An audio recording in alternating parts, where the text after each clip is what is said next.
একটি বাড়ির একটি ঘরে ইঁদুর মারার কল পাতা ছিল।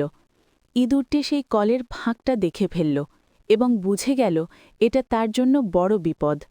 ভয়ে কাঁপতে কাঁপতে সে বাড়ির অন্য পশুদের কাছে সাহায্য চাইতে গেল। প্রথমে সে গেল মুরগির কাছে। নিজের সমস্যার কথা বলতে মুরগি উদাসীনভাবে বলল, এটা আমার সমস্যা নয়, এটা তোমার সমস্যা, তুমি নিজেই সামলে নাও। হতাশ ইঁদুরটি এরপর ছাগলের কাছে গেল। সব কথা শুনে ছাগলও বলল, এই বিপদ তোমার, আমার না, আমি কিছু করতে পারব না। তারপর সে গরুর কাছে গিয়ে সাহায্য চাইল, কিন্তু গরুও একই কথা বলল, এটা আমার বিষয় নয়। কেউই তার কথায় গুরুত্ব দিল না।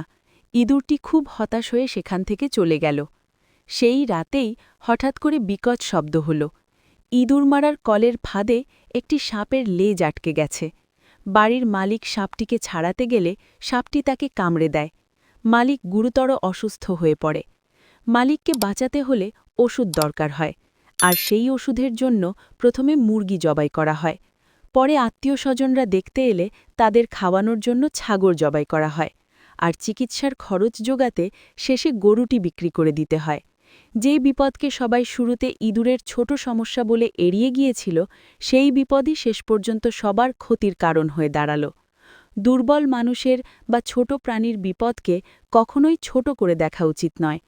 আজ যার সমস্যা ছোট মনে হয়, কাল সেটাই সবার বড় বিপদ হয়ে দাঁড়াতে পারে। নতুন ভিডিও পেতে আমাদের চ্যানেলটি সাবস্ক্রাইব করে রাখুন।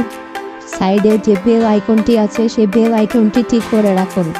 নতুন ভিডিও আপনার কাছে পৌঁছে যাবে।